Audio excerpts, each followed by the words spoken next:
Hello, and welcome to Colonel Uber's Humankind Early Modern tier list for the recent closed beta. I'm going to be discussing my tier list for the game's cultures in this 5-part series. You can see the ancient through medieval tier lists on a playlist on my channel, and the industrial era will be added soon. This video is long, but if you're interested in a shorter summary, check out the last timestamp in the description below. For most of this video, we'll be talking about each culture and all the unique features they get, how they synergize with their affinity, how they combine with other cultures, both in earlier and later eras, how they scale later into the game, some of the strategies they might use, and how they stack up with other cultures of the same era. But first, before we do that, we have to get some housekeeping out of the way. The first is what defines each tier. I'll do this quickly as I've already discussed this in detail in some of my earlier videos, but an S-tier culture is a culture that is excellent in every situation and considerably exceeds other cultures in at least one area. Alternatively, an S-tier culture can be a culture that has situational bonuses, but when those conditions are met, that culture has the potential to win you the game due to the benefits of that culture alone. An A-tier culture is a culture that is always a good choice, even if it may not be the best in every situation. Alternatively, it may be a culture that meets the first part of the S-tier definition, where it is excellent and considerably exceeds other cultures, but only in specific situations rather than all situations. A B-tier culture is still a good culture. It's a relatively consistent culture that will be a decent pick in most situations, and may even be very good in some scenarios, even if those scenarios aren't always relevant to your game. A C-tier culture is going to be a culture that can do decently given specific circumstances, but those circumstances may be rare or difficult for the player to create for themselves. And what I mean by this is a scenario in which the circumstances under which your culture does well is one beyond your control. So whether you have access to water, whether or not there's difficult terrain in your territory, those sorts of things. Outside of those circumstances, the culture might struggle, and you should probably take another pick if it's available. A D-tier culture is going to be a culture that struggles in every scenario, or is strictly inferior to another culture in every area. Next, a few considerations for the tier rankings, and again, I've discussed these in my previous videos, but very quickly, these are my considerations. How well can the culture generate its primary era stars? Because the game is based on fame, and your primary era stars generate you the most fame, you really want to achieve these in every area. Second is how well can the culture generate other era stars? Although your primary era stars generate the most fame, all the other era stars are still important as you accumulate fame throughout the game. 3. How impactful is the culture's emblematic quarter? And this continues for 5 and 6, with the same question for the unit and the legacy trait. These are self-explanatory. 6. How well do the culture's bonuses scale into later eras, or combine with other cultures? 7. How strong is the culture relative to other cultures in the same era? Well, one culture that might be really good in the classical era, if you got those bonuses in the industrial era, it suddenly doesn't seem as strong. So you have to compare it within the era it exists in. 8. How well does the culture enable you to perform a strategy that other cultures cannot? How much versatility do you have? Can you approach things in a unique way that other cultures aren't able to? 9. How strong is the culture's affinity?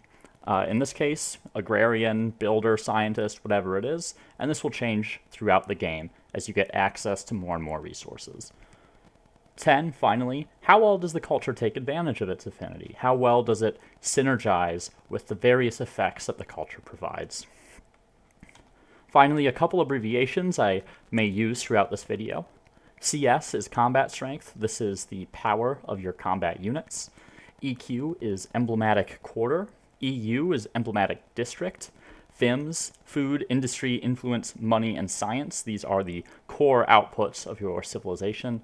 And I will also use STAB occasionally, which is stability. If I'm referring to empire stability, which I likely will not, I will be sure to make that clear. Finally, I may accidentally call the early modern era the pre-modern. Just know I'm referring to the same thing. That's probably because of some other games I've played that use the same time period as pre-modern. So, let's get the party started with the Dutch. And the Dutch are a merchant affinity. So as usual, it means that you're able to retrade some of the different resources that you purchase from one culture and sell them off to another culture. As the game progresses, you are actually going to have more access to resources, more trading partners, more resources that come online that you can then resell to someone else. So this increases your ability to generate additional money. However, trade relationships might also be more volatile. As the eras go on, it means that wars are going to expand, they get bigger, they get more dangerous, and cities are going to be flipping more quickly. So your trade relationships may not be as stable. So this decreases the value of all that different money that you might be getting from trade just a little bit. The legacy trait for the Dutch gives +2 money per trader. And obviously this is going to benefit cities that have a really high population that are putting a lot of their pops into working money for the merchant slots. One thing to keep in mind, although this is a good bonus to the merchants and it's going to benefit you when you're using a lot of merchants, is that merchants are really the least efficient in terms of outputs compared to all the other slots in your city. So they have the lowest base outputs compared to the other slots. So they have +6 money, and then food is +6, production is +6, science is +6, but they don't get infrastructure to build that up until later in the game, and they're not going to get to quite the same level as most of your other pops. And while FIMs aren't necessarily like this one-to-one value, one money isn't worth the same as one food, which isn't worth the same as one industry. The value of money overall has declined since the open devs because the buyout costs of everything have increased. So overall, money has less value than, say, working production, particularly if you can have more production per worker. And at this point in the game, you likely do, because you have infrastructures that have already been improving on your worker slots throughout the course of the game. Now, in the early modern era and going into the industrial and contemporary, you will get some infrastructure that improves the value of traders, but it comes online quite a bit later than some of the production infrastructures, so do keep that in mind. So let's talk about the VOC warehouse, which is the emblematic quarter for the Dutch. This is another quarter that has really high synergy with a high population. So it has +3 money per population on your city, which per pop is the highest money bonus that you can get in the game that we know of at this time on an emblematic quarter. Additionally, you get +30 money per adjacent harbor. And this includes not just generic harbors, but as well as emblematic quarters. So if in the ideal situation, say you have a piece of land that's sticking out into surrounding bodies of water, and you've put a Phoenician haven, and you've put the Carthaginian Kothon, and you've put a Norseman Nost, and you've put a generic harbor all on that one area, and you plop the VOC warehouse right in the middle, you could potentially get up to 120 money from those adjacencies, on top of whatever you're getting from your population. That is not a very likely scenario. Most likely, you'll get +30 money from adjacency in whatever district or in whatever territory you have a harbor in, and then you're going to get some extra per population. But honestly, because the money is so potent per population, you're getting so much of it, and you can build multiple of these in your cities, it's worth it even if you don't get the harbor adjacencies. If you have a 30 population city and even just 3 territories with no adjacency bonuses, that's still 90 money per turn just from building 3 of these things. And it's pretty likely that you'll get at least 1 adjacency. And it's also likely that your population is going to increase over the course of the game. So you're going to continue to generate more money. And over multiple cities, and particularly multiple cities with a high population or a large number of territories that can build more of these warehouses, you're going to get a lot of value out of this. And because it's only based on adjacency in population, unlike the general merchant affinity that's based on trade, this isn't going to fluctuate based on the actions of your neighbors. So it's this really reliable, consistent way of generating money. And like I said, you do need the harbors to get the maximum benefit out of it. So obviously the Dutch are a better pick if you're a more coastal culture. But even if you're totally landlocked, you can still make a lot of money from these things, particularly if you've picked something like the Celts in the earlier era that is going to allow you to support a really high number of population. So let's talk about the Dutch fluit, which is their emblematic unit. And this is a bit less of a unit. You don't really build it because it's a naval transport. So what does this do? This replaces the caravel. It's at the same culture. It has +4 combat strength over the caravel, which probably isn't important. You're not going to be using a lot of sea combat in Humankind based on the maps we've seen so far. Maybe if there's like an archipelago type of map or islands map, that becomes a little bit more useful. It does have 1 extra movement, and it gets additional movements when it starts an allied territory. This is actually one of the few times where I look at a naval unit and think, oh, that might actually be kind of useful. Because that increased movement, both base as well as the increased movement when you start an allied territory, means that you're able to ferry your units over water relatively efficiently. And this means you can either go to the New World to settle it before most other people are going to be able to. It means you can move along the coast instead of trying to slog over difficult terrain to get to wherever you're going faster. It means you can be quicker in going across an isthmus or something if you're trying to invade a hostile territory that's across some water from you. So the extra movement does actually have some applications, unlike the Assyrians' movement, which kind of doesn't make as much of a difference. So the movement is a nice bonus to have for a naval transport, because the whole point of the naval transport is that it allows you to move your units around. That being said, it is still a transport unit, right? So it's not going to be as impactful as like the Janissaries for the Ottomans or any other land unit. I would still rather have a land unit of some kind that I can fight with, but it's not great. It's just a little bit of a bonus to certain situations that you might find yourself in. So where this leaves the Dutch is actually in A tier. And the main reason for this is the VOC warehouse, even though their other effects are, kind of useful. Really, the Dutch, as far as we've seen, are the best money-generating culture. And it isn't even really close. If you're pursuing like a money or a buyout-based strategy, the Dutch are an S-tier culture.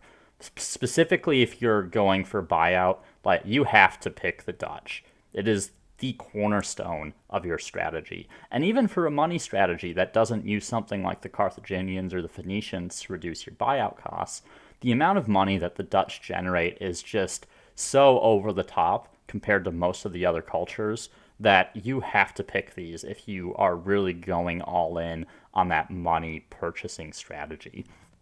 So while they're not quite as powerful as they used to be, due to the gold nerfs from the open devs, the Dutch also have this flexibility where they can really slot into any strategy for a player that's looking to diversify their outputs. The Dutch's ability to generate a lot of money in a really short amount of time means you'll start benefiting from that gold generation almost immediately when you pick the Dutch, and it's going to stay relevant throughout the game. And while you're not going to be able to afford as many buyouts as if you had focused on more merchant-oriented cultures, it is going to allow you to start getting those money stars really reliably and allow you to start purchasing things more reliably.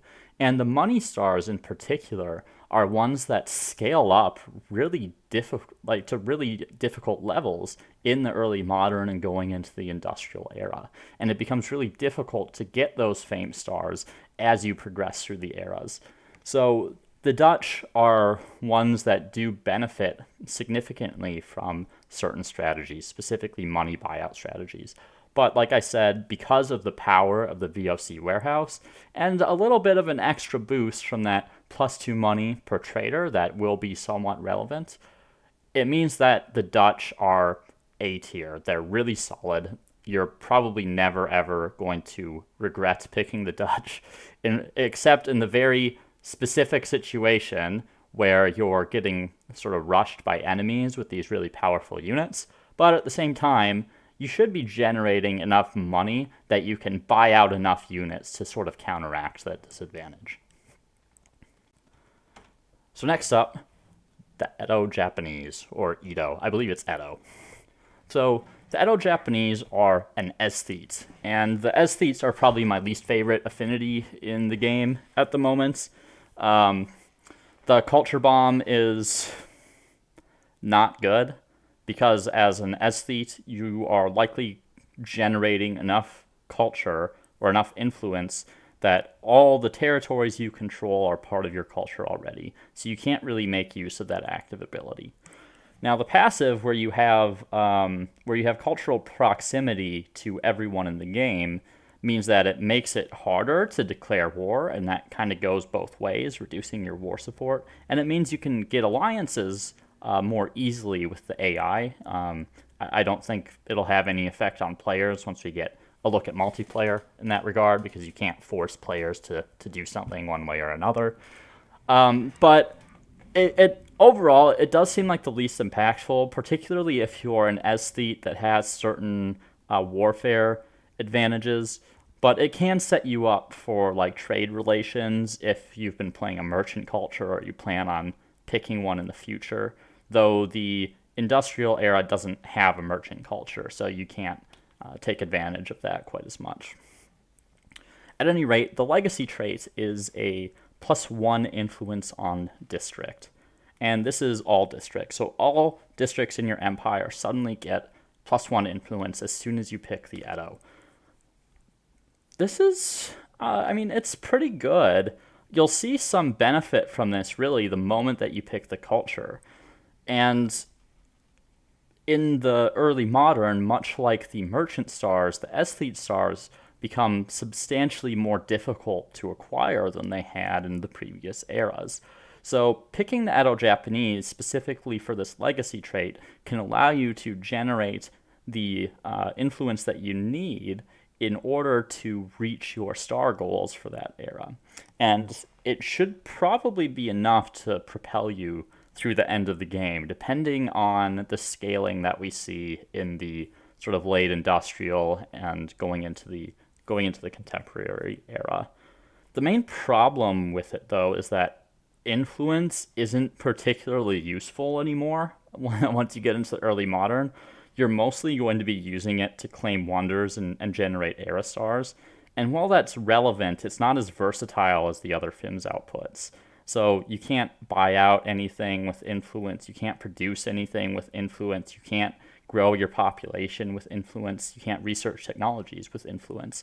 So influence, although it's relevant, it is probably the least relevant output that you're generating. So, like I said, what really makes it useful is the scaling effect of the aesthete stars, and if you want to meet those stars, you'll probably need to pick a culture like the Edo at some point in the game. I do think that there's going to be a difference in how people rate this culture depending on whether they value maximizing their star output over the entire game more, or if they value simply winning the game more. I think that the Edo Japanese take a hit if you value more winning the game, and they rise a little bit in stock if you value more getting the maximum possible era stars that you can throughout the course of the game. And we'll return to that at the end of this. So let's talk about the Terra, which is the emblematic quarter. The Terra is another quarter that is in competition for the worst quarter in the game. It's just an awful, awful quarter. It's +2 faith, and you get +2 influence per adjacent mountain. And that's it. You get -10 stability. I mean, +2 faith, it totally doesn't matter. We'll see that with some of the other quarters in this era, and even some of the quarters from last era, and even the classical era produced more faith than this. And then you have +2 influence per adjacent mountain. But if you look at a lot of the other quarters that generate influence, you get +2 influence per adjacent district, or even +3 influence per adjacent district. So not only is this generating only equal or less influence, but the time it's generating that influence is way more situational. And it's really rare to have a situation where you're going to be able to get more than, say, +4 or +6 influence with the Terra. So it's so specific, and it generates so little in terms of outputs that it's unlikely you're ever going to build this. And with your traits, you don't really need to, because you're generating enough influence that you don't really care about a little extra +4 influence at the cost of 10 stability. So that's all I have to say about the Terra. Use your production on something else. So let's talk about the Naginata Samurai. This is an anti-cavalry melee unit. This is basically a halberdier replacement. So it has 46 base combat strength, which is actually an equivalent CS to the Musketeer, and it beats the Arquebus by 7 CS. And the Arquebus and Naginata Samurai, although they don't unlock at the same technology, they unlock at the same tier of technology. So they're both at one of the first techs in the early modern era. It doesn't have any resource requirements, and like I said, it's melee. Anti-cavalry is a little less useful in this era. There aren't going to be many mounted units running around. Though if you're against the Poles, this might be really good specifically. These do upgrade from pikemen and great swordsmen. So with a low tech requirement, that means that right out of the gate, basically, going from the medieval into early modern, you can get a pretty substantially sized army of these as you just go around and upgrade all the previous units and sort of standardize them into this one decently strong melee unit. So you can have a pretty potent fighting force right at the start of the era. They do pretty well against the Arquebus, actually, because they beat the Arquebus by so much combat strength. They will decline in value as the era goes on. Specifically, when the Musketeers come out, they may have slightly higher CS, but because you're melee, the enemies can retaliate against you every time you attack, and when they attack you at ranged, you can't retaliate. So the Naginata Samurai are going to start to falter there. The other thing to consider as well is some of the emblematic units in this era are really powerful. Specifically, if you're looking at like the Ottomans or the Mughals, the Naginata Samurai are really going to they can slow your enemy down, but you're going to need to supplement them with arquebuses and hopefully later like musketeers and mortars and that kind of stuff. So they can make a solid front line with their combat strength, just hold the enemy up, and they're going to be able to do that more efficiently than most of the other units in this era. But as the era goes on, their actual offensive ability decreases, and they sort of form more of a tile blocker kind of role rather than an offensive damage kind of role. So their value changes as the era goes on. So where does this leave the Edo Japanese? I think the B tier here says a little bit more about the strength of some of the other cultures in this era than it does about the Edo specifically. But I do think the Edo fill this role for any culture that's looking to generate influence to meet primary era stars and maybe snag wonder in the early modern era and later eras. They have a relatively effective unit that you can almost every time make use of as soon as you pick the Edo, though the value of that unit kind of declines as the era goes on. We're just not we're not going to talk about the emblematic quarter. So the Edo are really good at what they do, which is generating influence. But what they do isn't really that impactful for the overall game, since all the other outputs are more important than influence.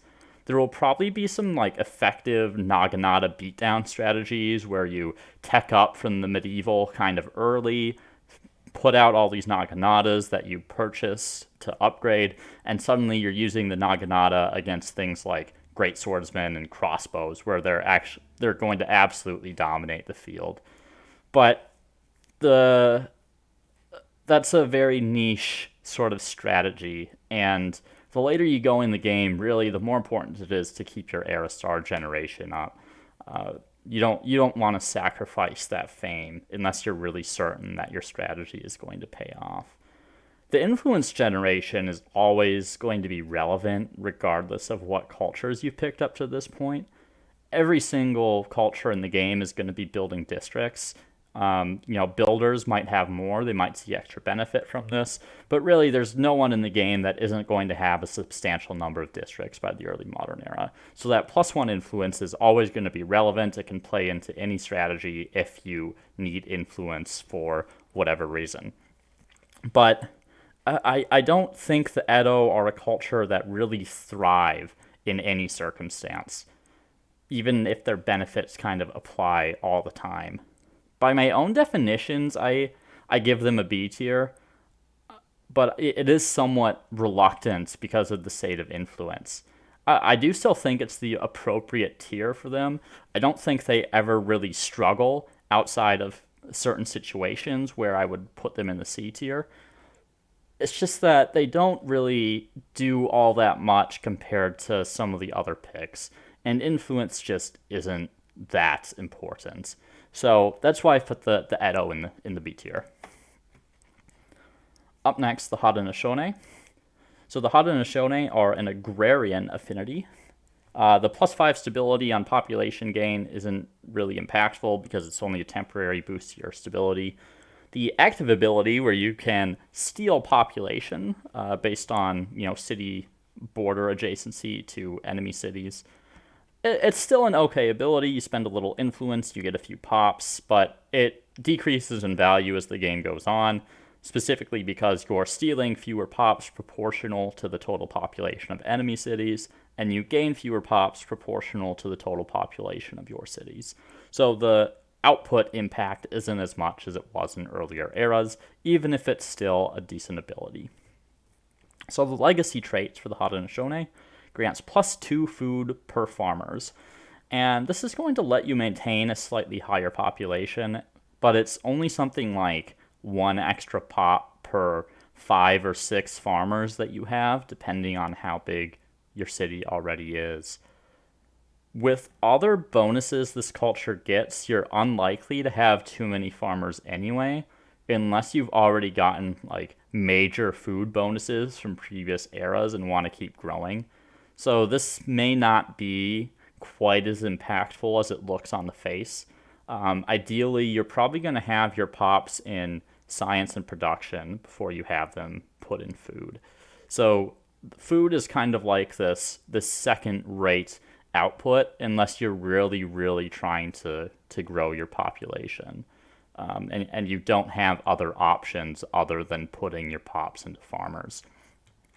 So let's talk about the quarter, because the quarter is really where the Haudenosaunee unlock their true power and ascend to their final form. So the quarter is kind of like the reverse of the Celts, where you get food based on the number of territories. And because you can put down multiple of these, you can get a lot of food.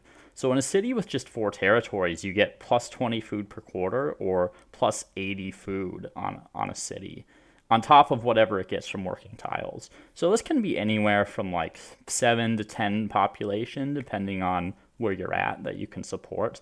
And obviously this gets better the taller you're playing. So the more territory you have, the better effect you're going to get. And the more of these you can put in a single city. So you can pump up your cities to pretty big populations using the Three Sisters plantation. And this can be really potent if you're playing this tall strategy. Specifically, if you're looking at the Mayans and perhaps combined with the Umayyads, who both get benefits based on the number of territories they have in their city, and you follow it up with the Haudenosaunee in order to take advantage of those territories and really grow your population, you can have a really, really potent strategy. But if most of your cities only have a couple territories, you're not going to be getting as much value out of this quarter. So if you have a city with, say, 2 territories in the entire city, which isn't too uncommon, particularly if you're taking cities from enemies, specifically enemy AI, you're only going to get plus 10 food from the territories, and you'll only have 2 of these. So that's only going to support an additional 2 population. You may as well just put in like a farmer and let them do the same work as 2 of these plantations. So this is a quarter that combines really well with people that are playing really tall. They might not have as many cities, but they have a lot of territories attached to their cities. So coming up, the emblematic units for the Haudenosaunee. I'm not sure how to pronounce this. My German's probably going to affect my pronunciation here. But I think it's something like the Rodeskin something like that. Or Rodeskin, not sure. Anyway, the real question for this unit is how much combat strength are you willing to give up in order to get extra movement and stealth? So this unit unlocks at Flintlock, which means you'll get it at the same time as everyone gets Musketeers. And Musketeers have a 5 combat strength bonus over these units. It does have a slightly lower production cost, but not enough to be a dramatic difference. And where this lands in the tech tree means you're going to be facing off against things like Janissaries, Conquistadores, Rocket Cars, Naginata Samurai, and so on, which all have pretty significant combat strength advantages over you. These do have some merit as being skirmishers, being able to move around the battlefield undetected and harassing enemy units. But you do run out of battlefield to do this in, and sometimes you need other units to take damage, because the whole point of stealth is to avoid taking damage. But if you have too low of a combat strength, you're really only plinking away at enemies. So a 5 combat strength disadvantage against another unit is really quite significant in the amount of damage that you can deal. Would you rather have one of these at 41 strength that's doing less than like half the damage of a musketeer? I don't know. I don't know if that trade-off is really worth it. And there may be some really annoying tactics that you can perform using these, and they probably, you're probably only going to have maybe 1 or 2 of these in an army. But the trade-off of 5 combat strength below just a general unit that everyone has access to, just to get stealth, I don't know. I don't think that's a trade-off that's really worth it. And at least in the time that I got to play with it, I never felt like these were more effective than just building a musketeer. So overall, I don't rate these very highly. So where does that leave the Haudenosaunee for me? I place the Haudenosaunee in the B tier. This may come as a little bit of a surprise to some of you who have seen me rate some of the food-based cultures really highly. And food is still valuable, right? You want your cities to be as big as possible, and this culture is really good at ensuring that you can continue to grow your pops. And pops get more valuable over the course of the game with infrastructures coming online that increase the outputs from jobs. And I do think you can make a compelling case for the Haudenosaunee to be in the A tier. And to be honest, this is the rating that I'm personally the least sure about. And I kept going back and forth on it. But let me explain the reasons I put them in the B tier. And I think it's best in a way to compare them to the Celts as to why these wound up in the B tier rather than the A or S tier. So the first and hopefully most obvious is that growth is less valuable later in the game that you get it. The earlier you get your pops, the better. And the Celts get a comparable amount of growth, but they get it 2 eras earlier. So the Haudenosaunee have less time to take advantage of your growth. The second is that the main benefit to growth for the Haudenosaunee is based on the number of territories in a city. So while this is going to synergize really well with these taller civilizations that have attached a lot of territories to your cities, it does make the use case for the culture more narrow. Meanwhile, with the Celts and their Nemeton, that scales with pop, and you can maintain a high number of population in any city, even with lower numbers of territories, and that makes them always useful to have without having to play into a particular strategy. Third, the benefit to the food is immediate, but this matters less for food than it matters for other outputs, because city growth is capped to 1 per turn. So there's a maximum amount of food that is beneficial on any given turn. So this decreases the difference in the net present value between food that scales over time compared to immediate food. Fourth, the early modern era into the industrial era is when you lose the buyout action.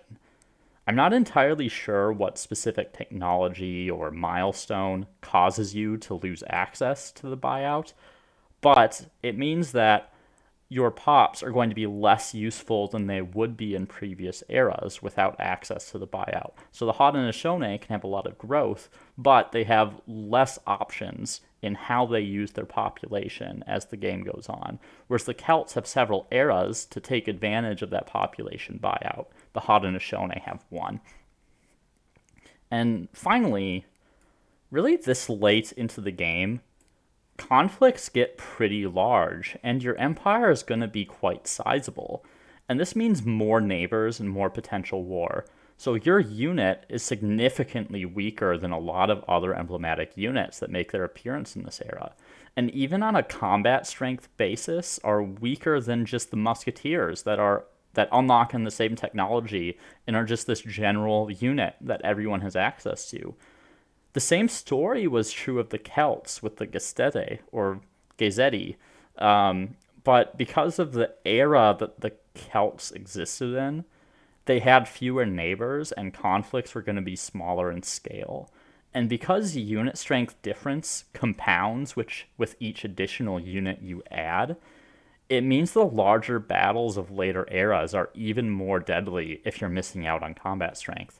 And to explain how it compounds, if you think about 1 unit versus 1 unit, and 1 unit has a difference in their advantage of 1 combat strength, let's just say an 11 combat strength unit versus a 10 combat strength unit.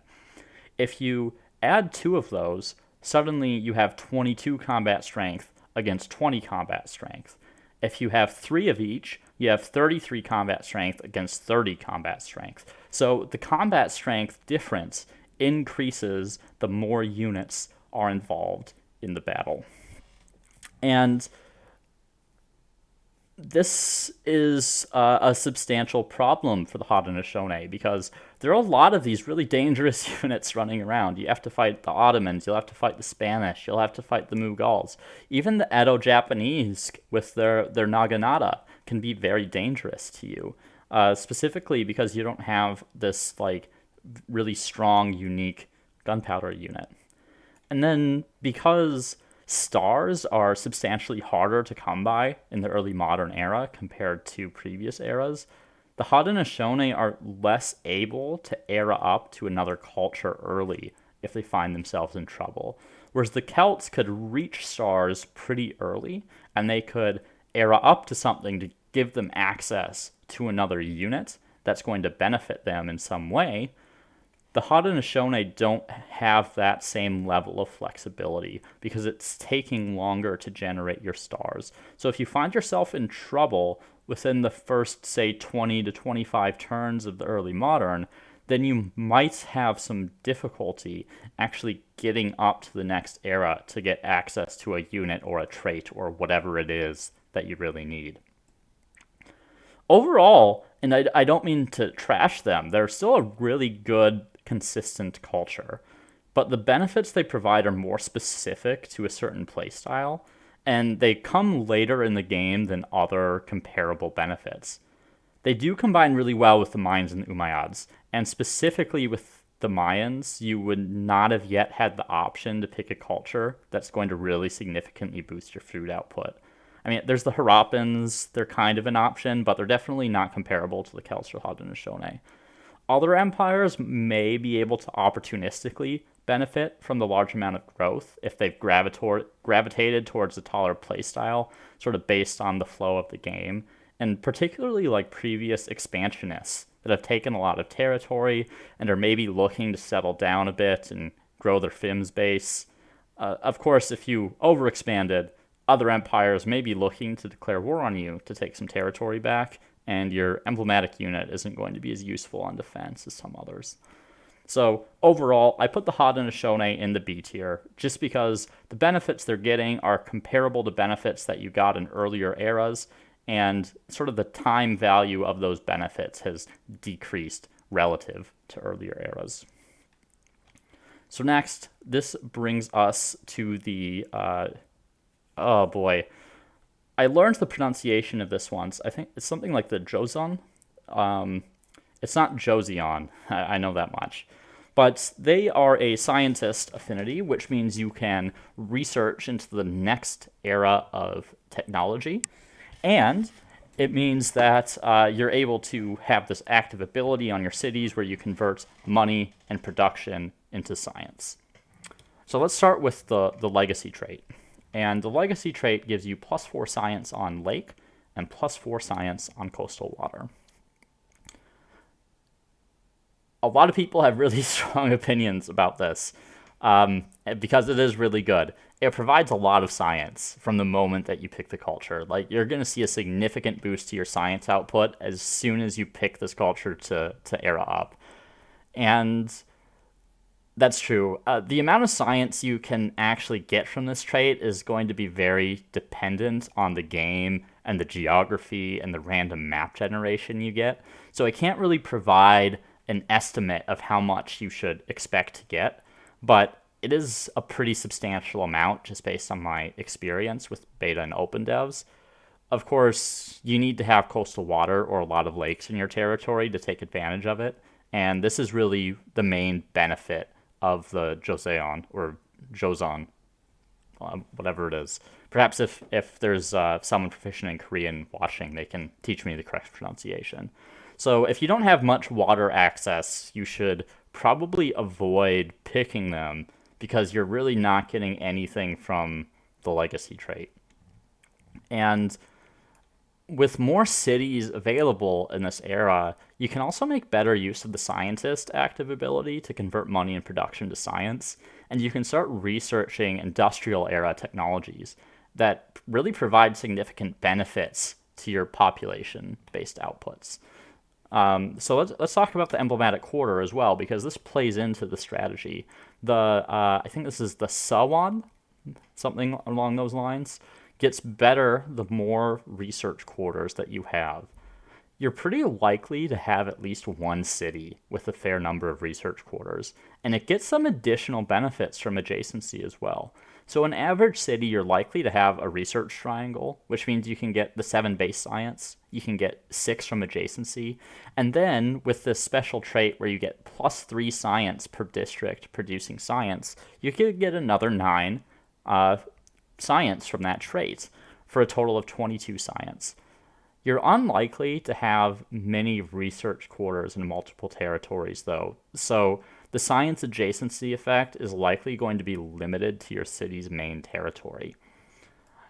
If you have more science quarters than like a research triangle in a lot of cities, it's possible you're over investing in science, so do be careful that you're balancing your FIMS outputs appropriately.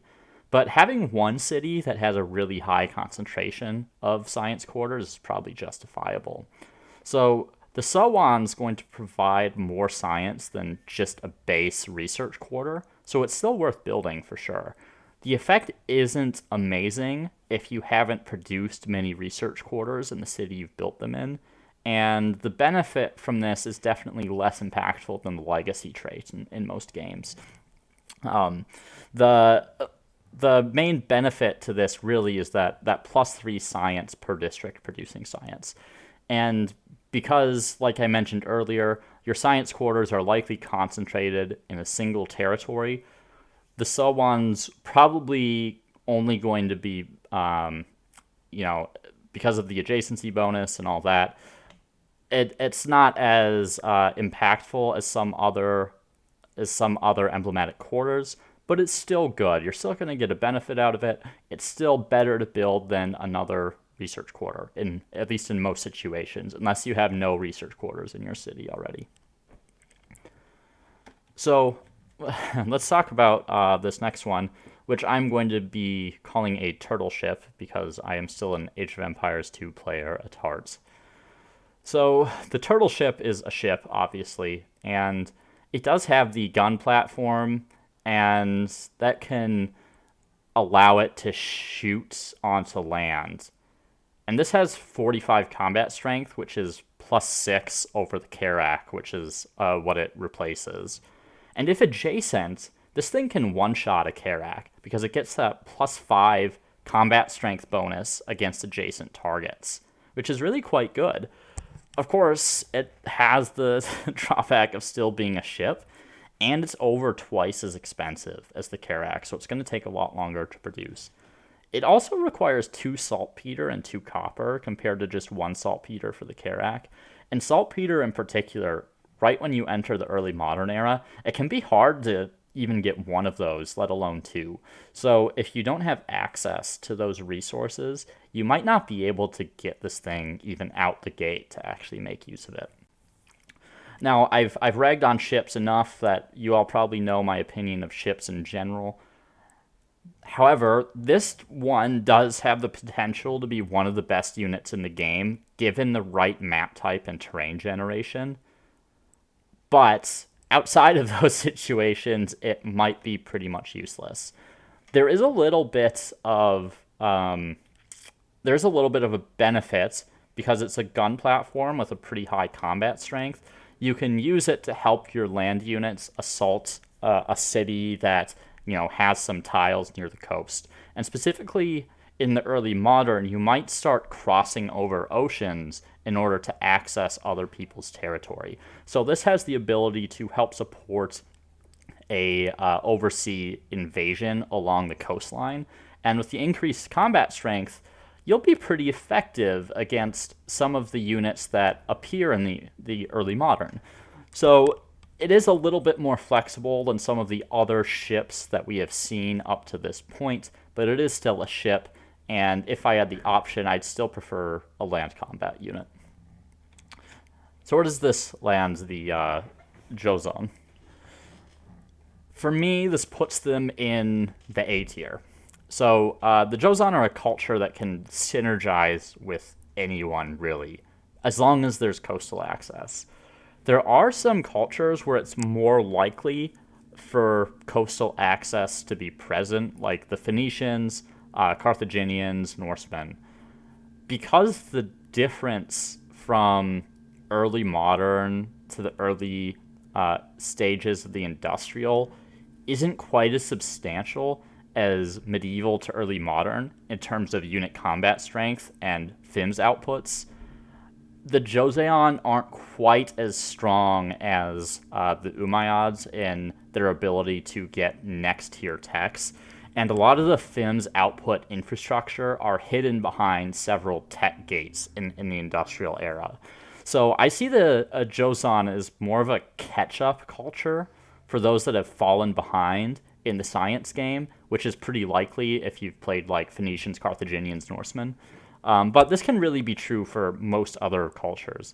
They can still be effective for those that have kept pace with science, and they'll allow you to form the science base that you'll need for the rest of the game. But with some of the other cultures available this era, if you've kept up on science reasonably well, you may be better off adjusting your strategy rather than going all in on this really science-focused gameplay. So they're still really effective at science catch-up, though, and on some maps, they'll probably be considered S tier, specifically maps with lots of water to take advantage of, where they're going to get a ton of benefits out of their traits, and where their emblematic unit is going to be quite a bit more potent than on a map like a continents map or a Pangea style map or something like that. So the Joseon, really good. The thing holding them back from being S tier is that the combat strength difference between early modern going into the early industrial isn't quite as big as some of the previous jumps in previous eras. You're plenty capable of dealing with line infantry using musketeers, and the bonuses they get are a little more situational to actually being located on the coast, and their unit isn't super impactful. But the science is really good, even if it's perhaps a little less versatile than some of the other outputs. So overall, the Joseon I've placed in the A tier. So next up we have the Ming, and these are kind of the counterparts to the Edo Japanese. So they are another aesthete, which I've talked about already, so we'll focus on the legacy trait, which is minus 20% cost of enacting a civic, minus 20% cost of revoking a civic. This legacy trait is pretty much useless. You'll have more than enough influence to enact and revoke civics, and you're not going to be doing it super frequently. But even if you did, it's really one of the few things you have to spend influence on. So reducing the cost of it isn't that important because you're going to have a ton of influence. You're not doing it very often. And when you do, it's like one of the few times you're spending your bank. So legacy trait, unless there are significant changes to the cost of civics, it's totally impotent. So let's move on to the emblematic quarter, because this is where the Ming shine. And the emblematic quarter is kind of the same effect as the Edo Japanese legacy trait. So it grants +1 influence per district, except, unlike the legacy trait from the Edo Japanese, you can stack multiple of these on territories attached to your city. So you have to build them. You don't get the immediate effect, but you do get a longer-term payoff. It also won't apply to future cities that you conquer, unlike the Edo Japanese's legacy trait, and enemies are going to get the benefit of this if they conquer one of your cities where you've built it. Overall, though, I'd probably rate it slightly better than that legacy trait, simply because you can stack so many of these in one city that you can produce significantly more influence if you take the time to invest in these grantee houses. And the +10 stability is actually fairly relevant because it saves you some production on commons quarters or on garrisons, and you can use that production for other districts instead. So each of the grantee houses that you build really allows you to support another district in your city, which is always a major benefit. And particularly in the early modern and going into the industrial, you're going to be spending a lot of production trying to ensure that your stability stays high. So having some stability on top of the +1 influence per district, that's a nice benefit. The +2 influence per adjacent commons quarter, you'll probably get a little bit of influence out of that, but it's not really why you care about the grantee house. So, the Ming, great at producing influence. Already mentioned before, though, influence is the least versatile of your outputs in the game. It doesn't really let you do anything other than attach outputs, posts, which you've probably already done, attaching cities to each other, which is so absurdly expensive, you're unlikely to do it very often, changing civics, which barely costs anything, and claiming wonders, which on Humankind difficulty is going to be really difficult to do because of how rapidly the AI advances through the eras. So influence, great for meeting your era stars, and the era stars for aesthetes scale up considerably in the early modern era going into the industrial era. So again, like the Edo Japanese, where you're picking them for that +1 influence per district trait, so you can meet your aesthete stars and perhaps go for a very specific wonder. You're doing the same thing with the Ming. And again, this is going to lead to a divergence in how people value the Ming as a culture. People who are trying to win the game and they don't care about the difference between their score and the next highest score, then the Ming are probably going to be a lower rating. For people going for as big of a score possible, who really want to maximize all the different stars they can get, the Ming may have a slightly increased rating. So let's talk about the Ming's emblematic unit, which is the rocket cart. This thing has 45 strength, 800 production cost, it's a gunner, and it can suppress targets, which means the targeted unit can either move or attack on its next turn, but not both. Looking at the rocket cart, it doesn't really feel like technology has advanced much since the early modern, and the main difference is the number of wheels we attach to our rocket launchers.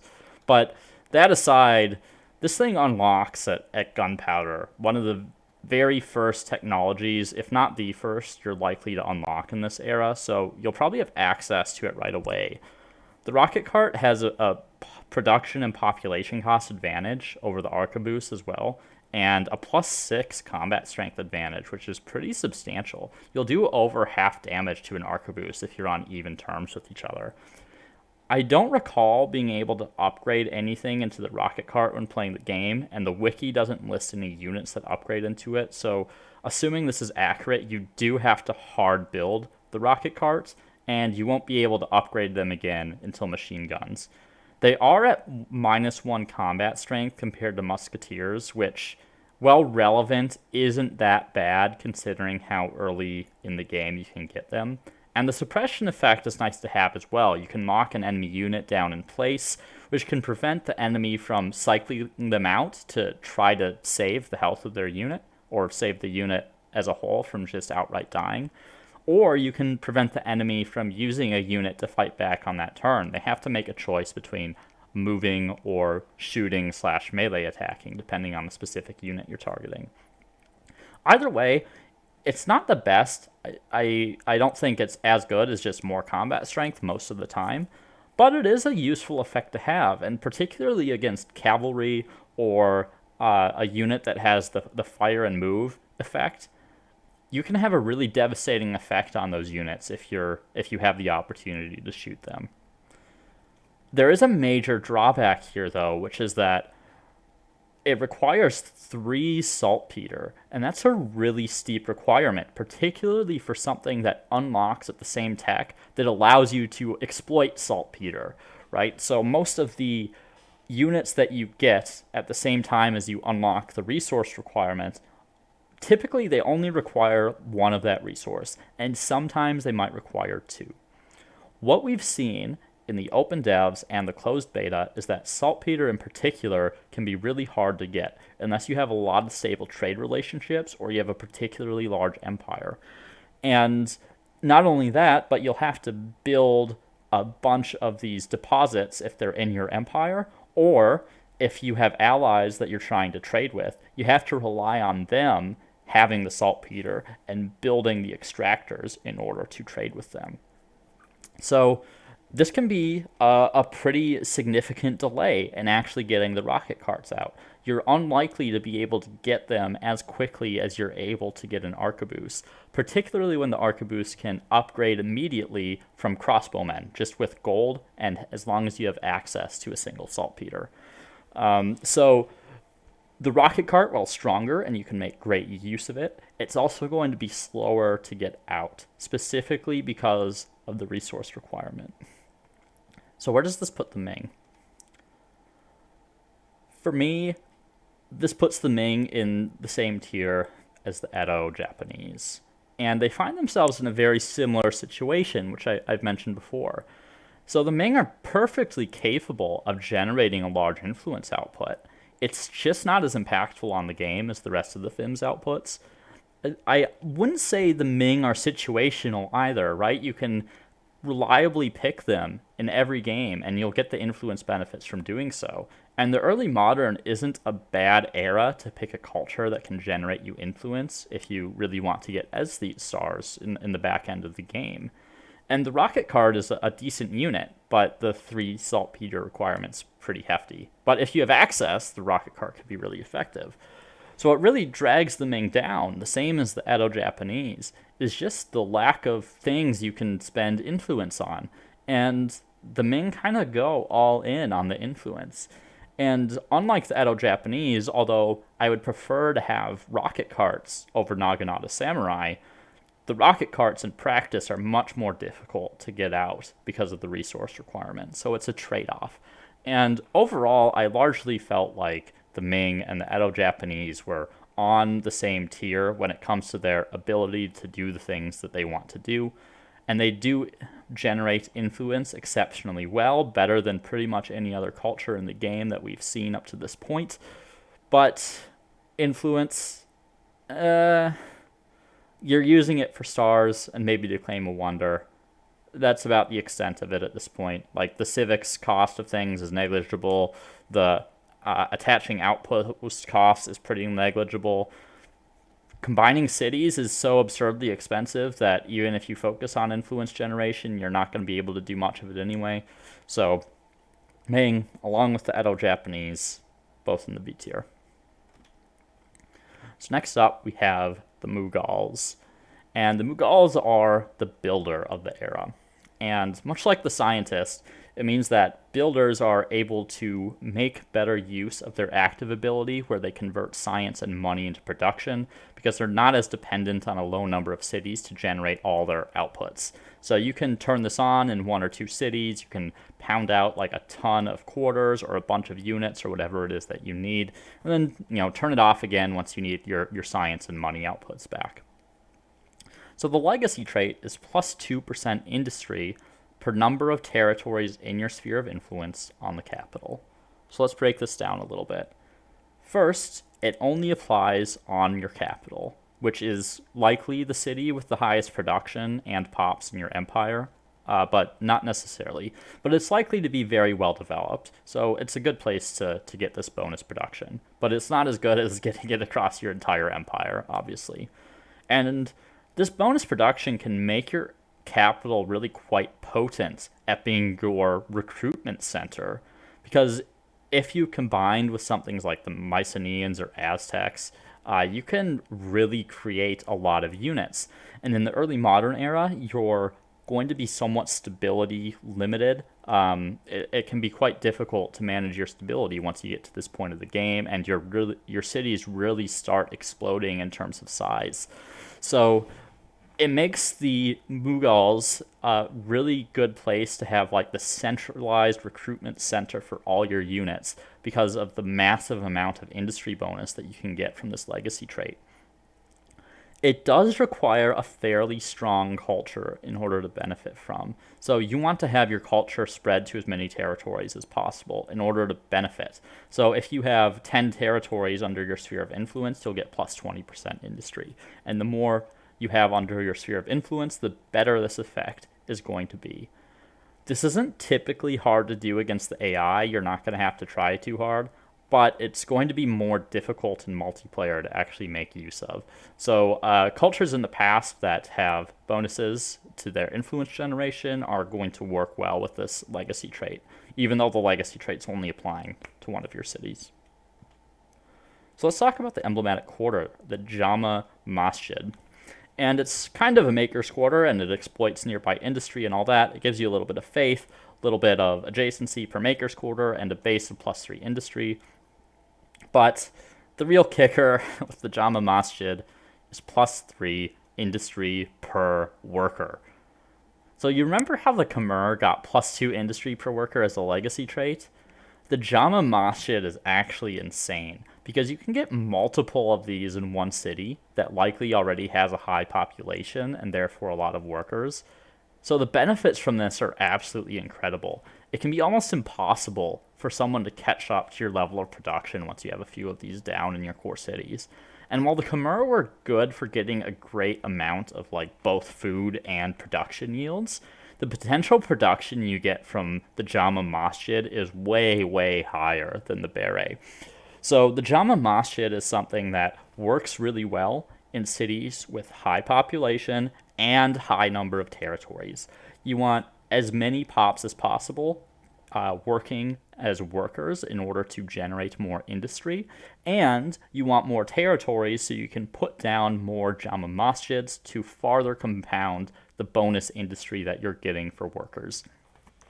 This is probably the best buff to workers in the entire game. There are things later that, in the contemporary era, for instance, we know the Brazilians get an additional +2 industry per worker, or the Khmer get +2 industry per worker. But the ability of the culture to put down multiple of these in one city that has multiple territories attached means that they can double the amount of industry that their workers are producing. So if you have, 15 workers or whatever it is producing 10 industry each, and you're able to put down a bunch of these Jama Masjids, you're increasing your production from 150 to 300. And this is only going to get better as the game goes on. The workers only get better and better. So the Jama Masjid in the early modern era, totally uncomparable in terms of the amount of industry that you can get. Absolutely insane, incredible district. Great thing to have, really, regardless of who you're playing. You want industry in every situation. You're always going to be building stuff. Higher population, higher territory counts are going to benefit this more. But even if you just have high population, this is still pretty good. So let's talk about the Gajnal pretty quick. This is the Mughals' emblematic unit, and it's another elephant unit with the gunner trait, and it has move and fire. So it can move, attack, and then it can perform a full move again, just like the Hunnic hordes and some of the other units we've seen already. It has a pretty high production cost of 1,600, but it has 49 combat strength. It is unlocked at siege cannons, which can be slightly out of the way depending on your strategy, and it is feasible to skip that technology depending on the strategy you're pursuing, but it does come immediately after gunpowder warfare, so it isn't too far into the tech tree and doesn't suffer from the Praetorian Guard effect. It has the same total resource requirements as the Musketeer, except you need copper rather than iron, and the Gajnal has +10 combat strength over arquebuses, which means it's possible to one-shot them if there aren't any other modifiers in play. And even if there are, if you get like high ground or something, you can take out arquebuses, no problem. On Humankind difficulty, it's a little harder to do because they get the +2 combat modifier, your enemies do, but there are multiple ways to boost up your combat efficiency. And these things, they even have +2 combat strength over line infantry, which are the main infantry of the next era, and they cost less production than the line infantry. And then you look at the Musketeers, which are the same era, and those cost 2 population, and line infantry cost 4, but the Gajnal only requires 1 pop. And then to top it all off, these things can move and fire, which means even if you're fighting in a one-tile choke point, you can use all of your Gajnal and you can cycle them in and out. You move in, you shoot, you move out again, and you do that with all of your units, and you can focus fire down a unit through a single choke point. So they can't cross walls, which is counteracted by the fact that they're a 4-range unit. They have no difficulty whatsoever in sieging, particularly if they're supported with some melee or ranged infantry that can cross the walls. And although cities get bigger, so it can be a little bit harder to shoot everywhere you want, in most cases you're going to be able to make use of this thing in sieges. So really the main drawback of the Gajnal is that you have to hard build them. There isn't a unit that you can upgrade into them. But as the Mughals, you're going to have so much production that you'll be able to support it pretty easily. So while a really big city or city with like lots of terrain variation might fluster you a little bit, it's pretty hard to keep a 4-range unit completely out of the fight. And obviously these things are really good on defense as well. They outclass all the other units in this era in terms of just sheer combat strength. So sitting behind some fortification and maybe some on a high ground or whatever, yeah, no one's gonna bust through your defenses with the Gajnal sitting on defense, and it's almost as effective on offense as well. These things are really, really good, and you can build an entire strategy just around using these because they so far surpass so many of the other units of this era. So where does this leave the Mughals? I put the Mughals in the S tier, and this is the second builder culture to take the S tier. The main reason for this is that the level of production that the Mughals are able to achieve and the incredible strength of the Gajnal just put them head and shoulders above the other cultures of the era. I think this is the biggest gap between S tier and A tier of all the eras I've done so far. The legacy trait is decent. It just applies to the capital, but really the Jama Masjid and the Gajnal together are just so much better than what the other cultures have access to, even without accounting for the legacy trait. And you're likely to outproduce everyone for the rest of the game when you pick the Mughals. You don't really have to invest more in industry. Like, you'll still want to make some maker's quarters, but if you never picked a builder culture ever again, you'd probably still be making more stuff than everyone else in any given turn.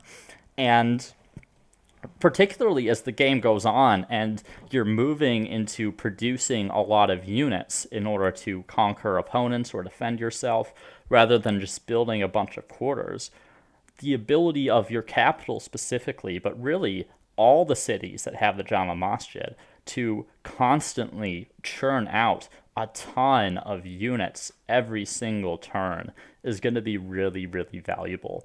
And this combines really well with cities that are going to have a large population that support a lot of workers. And even better if it has more territories. So this can synergize with things like the Celts. It can synergize with the Mayans, the Umayyads, the Harappans, whatever it is. There are so many opportunities to choose the Mughals. I can't think of a culture that would not benefit from taking them, even if some cultures are going to benefit more. So the Mughals, amazing combat unit, amazing quarter. They're just better than everyone else, flat out. And so let's talk about the Ottomans next. The Ottomans are an expansionist affinity, so that means they can freely trespass in enemy territory without declaring war, and it means they can spend some gold in order to convert outposts or administrative centers to their own. It's a little less useful as the game goes on. As cities expand, they're going to incorporate those admin centers and outposts into the city proper, where they will be defended by fortifications, so you can't use that effect to convert them. And honestly, by this point in the game, it's way more effective to just take cities anyway, and particularly for the Ottomans. So the expansionist affinity, the bonuses you're getting from it, perhaps not as useful as previous eras, but it's still a well-suited affinity for the Ottomans because, as you'll see soon, they're really good at taking cities.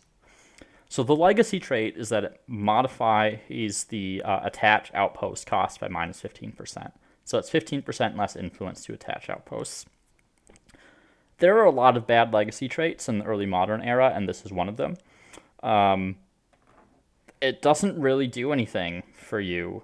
The attach outpost cost is really not that expensive, and again, it's one of the few things you actually have to spend influence on. So it might have an impact, say, if you're like in the New World and you've settled there and you want to attach more outposts. But even then, the cost isn't that high, and there's hardly anything to spend your influence on anyway.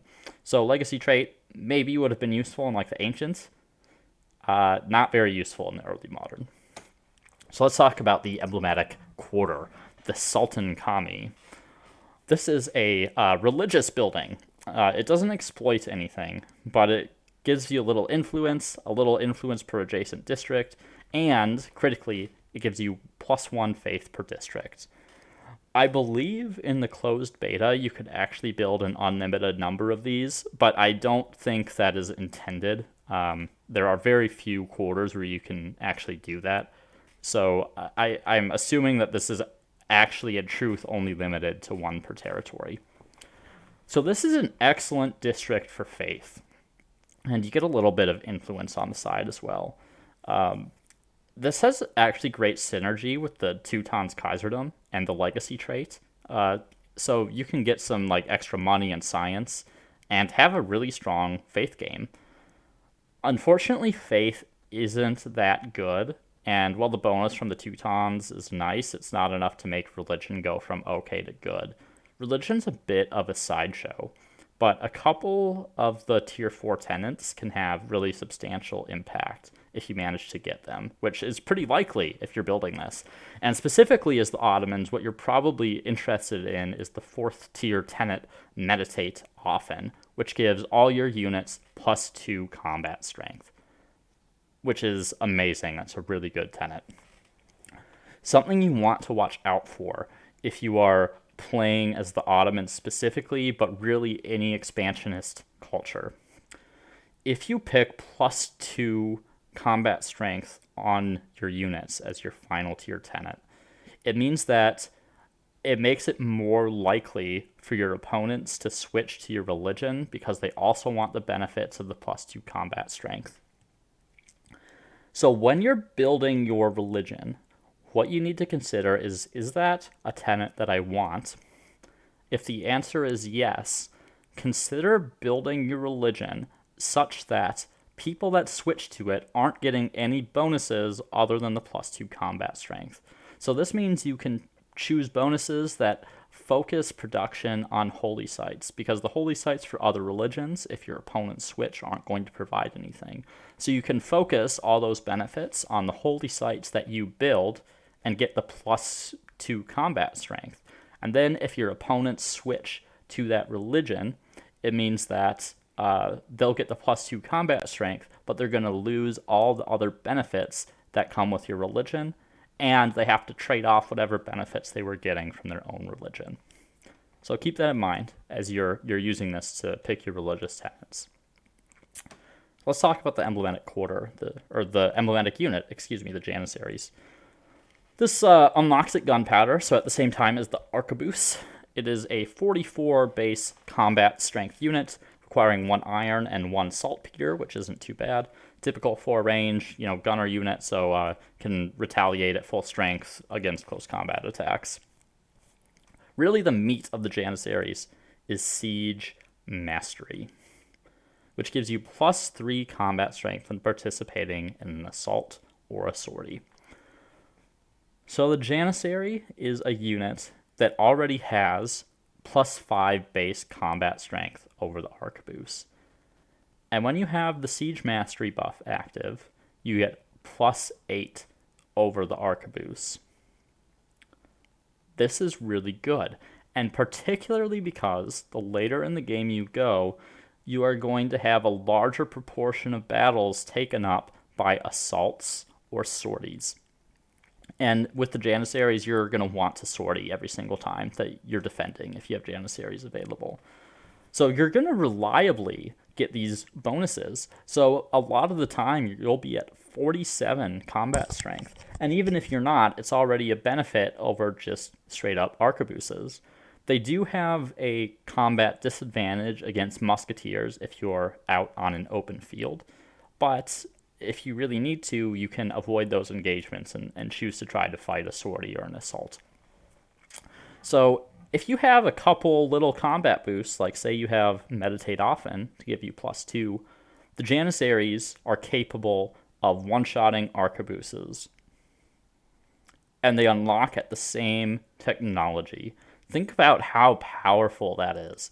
You have a unit that has, in the correct circumstances, with a couple little buffs, the ability to one-shot a unit of the same tier. The Janissaries are really good. And because you can get them at the first technology in the era, and because you're likely to have crossbows that you can upgrade directly into Janissaries, you can take advantage of the Janissaries almost as soon as you enter the early modern era. And they are going to blow out of the water the other units that are available to other cultures at the same time. You do have to watch out for a couple others. Like on the defense, the Spanish are going to have a comparable combat strength if they started their turn in your territory. The Gajnal are always going to have a higher combat strength than you, so do watch out for that because the tech isn't super deep into the tech tree, so they'll be able to get those things online if you're near the Mughals.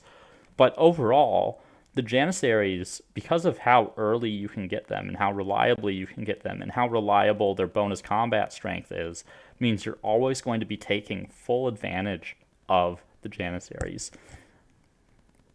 So where does this put the Ottomans? It puts the Ottomans in the A tier, and this is almost entirely due to the strength of the Janissaries, because the minus 15% cost to attach outposts is just kind of useless.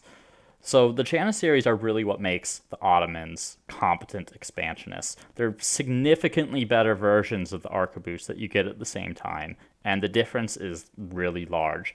And then the Ottomans are absolutely going to crush someone who's fallen behind on tech. Like, you'll be one-shotting medieval units in assaults and sorties. Like, if you go up against, crossbows or great swordsmen or something, good night. That culture is done for. They have absolutely no chance. And the Sultan Kami is going to help you reach that last religious tenet, where you're probably going to get an additional +2 combat strength on your units. But, you could feasibly pick the extra holy sites as well if you're going for that sort of religious build.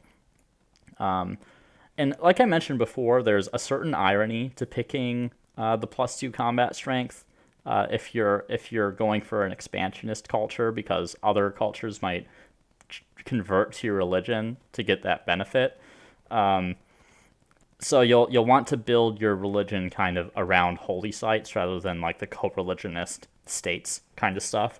But the Sultan Kami, either way, does help you advance your religion a little bit, pick up like the last tier 3 or tier 4 tenet that you really want, and allow you to take over like a ton of cities using these Janissaries.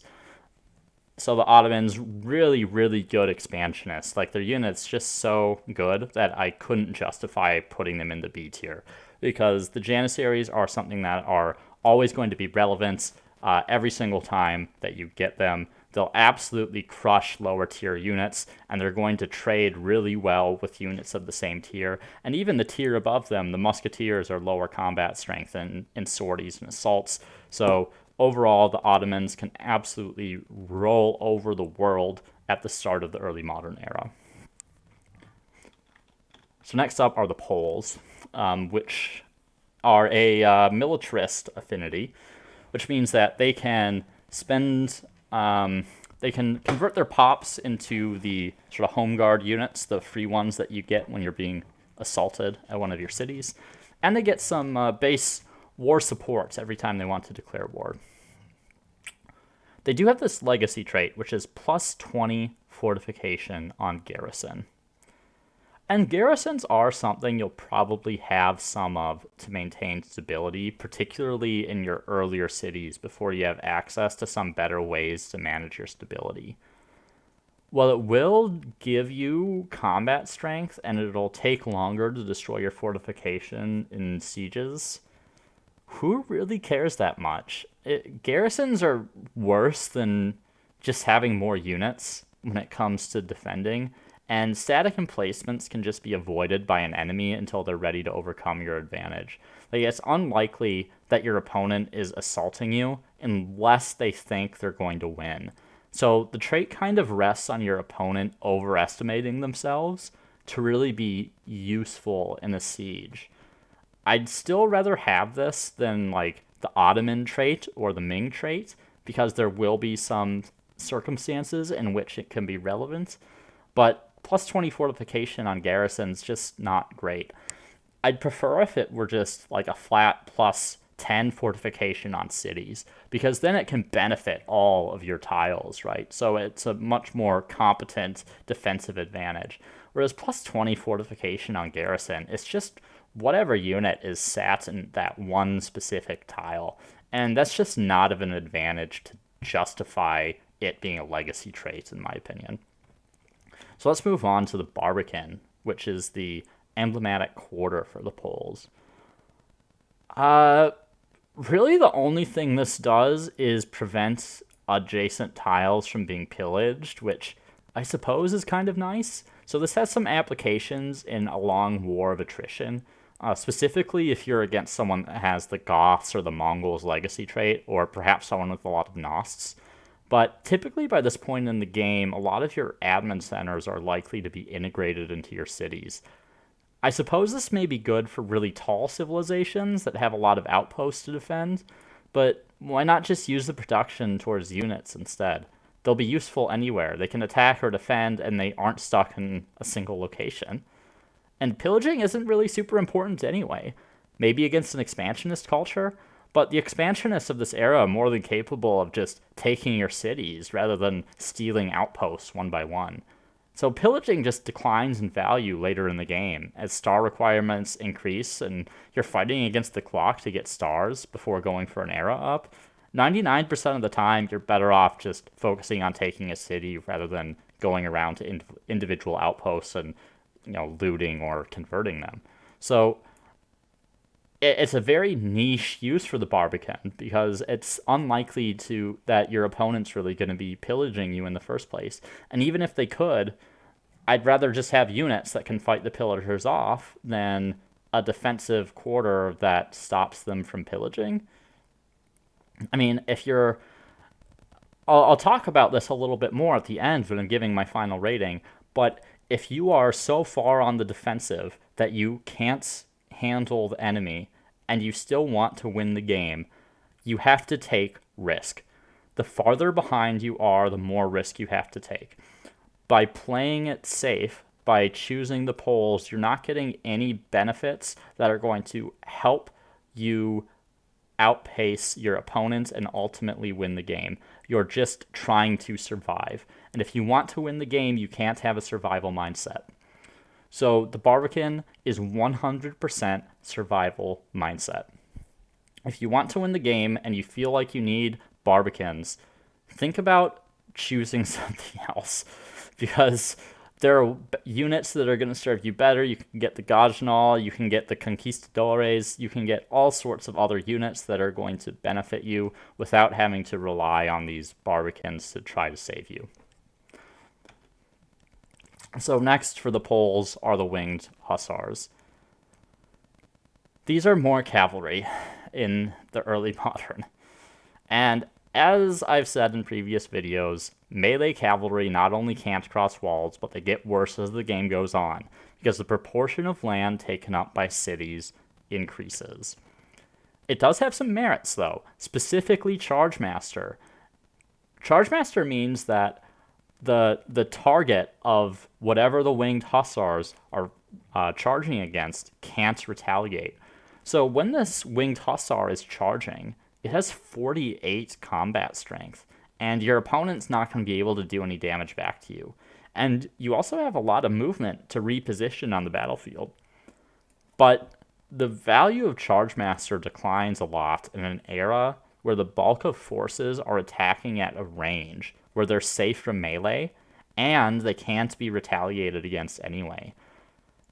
These cavalry can be really strong against the arquebus, but you have to be able to get to them. And a combination of terrain and melee units from the previous era upgrading to halberds is going to make it difficult to access the backline of enemy ranks. Meanwhile, after a charge, because you can't move after you attack with these, you're going to be vulnerable to up to 4 lines of enemy infantry just shooting your unit to death.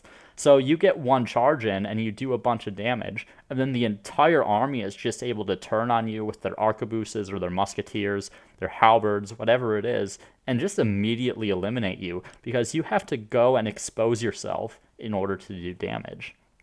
So they do have more merits on the defense, where they can charge through their own walls. So they're able to charge and take retaliation fire, potentially without dying, thanks to the benefits to combat strength that fortification provides. And they can cycle along the lines to continue to get charges while rear infantry fires down on attackers. But are they really more effective than just having something else? While they come earlier, it isn't that much earlier than the Ganja, which is ranged and has higher combat strength. And the Janissaries, being ranged units, are just as effective on the defense, and they can sally out and get a significant combat bonus that can really crush attackers, particularly earlier, but they're just as effective. Well, not quite as effective, but they're still a higher combat strength than like musketeers when they're performing a sally. And not only that, but they have more versatility on the attack because they're ranged, so they can shoot over walls, and they can cross the walls if they need to enter the city. So this leaves the winged hussars in this really niche position where you're trying to flank around enemy forces to potentially trying to one-shot like an arquebus or something. But musketeers are much less vulnerable to that once they come out, and your enemy is likely to have a front line of halberdiers that they've upgraded from pikemen and great swordsmen in the previous era that are going to form the front line around their more vulnerable units that'll prevent access of the winged hussars to the back line. So, unfortunately, this puts the Poles in the D tier for me when you consider all of their effects together. So while the winged hussar can have some uses and can be quite powerful in the right situations, the Poles suffer from the fact that everything they can do, someone else just does better. And you're sacrificing everything about your game in order to just play defensively. You get no FIMS bonus or anything, just pure defensive power that is only situationally effective. And even then, it may be less effective than just playing the game in a different way. And I do think it's possible that I'm undervaluing the winged hussar or overestimating the ability of players to defend against it through the use of terrain and melee units. If winged hussars can get to your early ranged units, they will be absolutely devastating. Your arquebuses are going to melt if you see winged hussars getting to your backline. But army size tends to be pretty large in this era, so I don't think it's particularly likely that you'll get maximum effect from the winged hussars. It is possible that the Poles move up a tier based on this unit once we see more how they play, but for now I'm pretty comfortable putting them in D, because they don't really do anything better than another culture. And those other cultures also get bonuses that are going to be useful throughout the remainder of the game. And the Poles, they don't get anything that's really going to help them scale later into the game. They don't get any production or science or money or food bonuses. Not even influence, which would probably be more useful than what they get, even though it's not that useful. So the Poles are just this defensive culture. And like I mentioned before, if you're playing defensively, you're probably behind. You are subject to, the invasion of another empire or whatever it is. Perhaps you're behind on tech or something.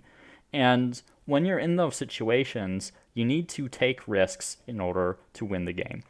And the Poles don't enable you to take those risks. You can't counter push with the winged hussars. You're not going to get any benefits to your outputs that are going to help you generate the stars and the fame that you need to overcome someone else's advantage later. You're not going to get better science or anything. They just don't offer enough as a defensive culture to be able to say, yes, I want to pick those over pretty much any other culture. So the Poles are in the D tier. Next up, we have the Spanish. And the Spanish are another expansionist affinity that I've already talked about, so let's talk about the legacy trait, which is +3 combat strength on units that are starting their turn in non-allied territory. This is an excellent legacy trait, and it's going to be relevant for the entire game. It's not going to be useful on defense unless you're reinforcing a battle from enemy territory, but it makes you substantially more powerful when you're attacking. +3 CS at this point in the game is like having one more tech level than you actually have. And this combines really well with later expansionist cultures or militarist cultures. Think about the effect on the Germans, for instance, who get +3 combat strength on their heavy weapons teams. It means that something like artillery or machine guns that starts their turn in non-allied territory when you're on the attack with the Germans, the machine guns will get +6 combat strength, which is so much. You're going to be doing well over half damage to enemy units with that. And this applies to any unit. So even if we think about what we know with, for instance, the Soviets in the contemporary era, who are this very offensive, focused culture, because they can stack all these combat strength bonuses on their units at the cost of stability. This is just adding even more to the advantage that you're already going to have. So this +3 combat strength on units, excellent offensive legacy trait, particularly if you plan to be very aggressive for the remainder of the game after the early modern era. So let's talk about the emblematic quarter, the Cathedral Gothica. This is a religious emblematic quarter. It provides +3 faith per adjacent district, -10 stability, and then the real reason you're here, the +1 faith per population. This is kind of like the equivalent of the Sultan Kami, but for the Spanish, except instead of per district, it is per population. Obviously, this benefits cities that have higher population, and much like the Ottomans, it's going to allow you to get to the higher tier tenets that you want. And again, for the Spanish, that is probably going to be the +2 combat strength. You could go for the additional holy sites if you are building a holy site strategy. However, the +2 combat strength is by far going to be the most effective, and it's going to stack with that +3 combat strength bonus you get from starting in non-allied territory. So that's really the main purpose here. Again, it combos really well with the Teutons. It'll allow you to expand your faith even more and reap more benefits from having expanded your faith. So that is the most obvious synergy when it comes to the emblematic quarter. Beyond that, there's not much to say that I've not already said about the Sultan Kami for the Ottomans. So let's move on to the Conquistadores, which are the emblematic unit for the Spanish. And this is a decently strong unit. It sports +4 CS over the standard arquebus. And then from the legacy trait, you're going to get an additional +3 combat strength. So it's a total of 46 when you're on the offensive. It doesn't quite keep up with the Janissary, unless you're in the very specific scenario where you're fighting a field battle and your army started in enemy territory. There is the additional advantage to the Conquistadores of this El Dorado trait, which means they generate more money from winning battles and ransacking. But we don't know how much, so it's really hard to know just how valuable the El Dorado trait is. So the Spanish, even with their combat strength buff, they're not quite as effective as Janissaries on the attack, and they don't really have any significant benefits on the defense. The Conquistadores do have a higher base combat strength than the arquebuses that they replace, but they will struggle against musketeers if people start getting ahead of you in technology. Unlike the Janissaries that are going to be reliably able to deal with musketeers in both attack and defense if they sort you out. So very similar unit, slight disadvantage, but does have the advantage of generating some money. So overall, it is a very similar culture to the Ottomans in a lot of ways, with a lot of the same synergies. And I also put the Spanish in the A tier. This is largely because, as the Spanish, although you are not as effective as the Ottomans in early conquest, though you can still do it, the scaling effect of your legacy trait makes you more effective at conquest later in the game, whereas the Ottomans don't have anything that's going to continue to benefit them once they leave the era. While the Ottomans have the ability to get to the highest tier tenet to get that +2 combat strength from their religion, the Spanish also have an equal capacity. So neither of them have an advantage in that regard. So largely for the same reasons I put the Ottomans in the A tier, I've also put the Spanish in the A tier. Their effectiveness at going out and being able to conquer other cultures at the very start of the early modern era, due to the strength of the arquebuses and the legacy trait, makes them very effective expansionists, and that +3 combat strength, you are going to thank yourself for the rest of the game that you still have that, because it's really, really effective as you're trying to get your expansionist and militarist stars as you advance into the industrial. So the Spanish, A tier. Finally, this brings us to the Venetians. I've already talked about the merchant affinity with the Dutch, so let's move straight to the legacy trait. This is +1 influence per number of trade routes on territory.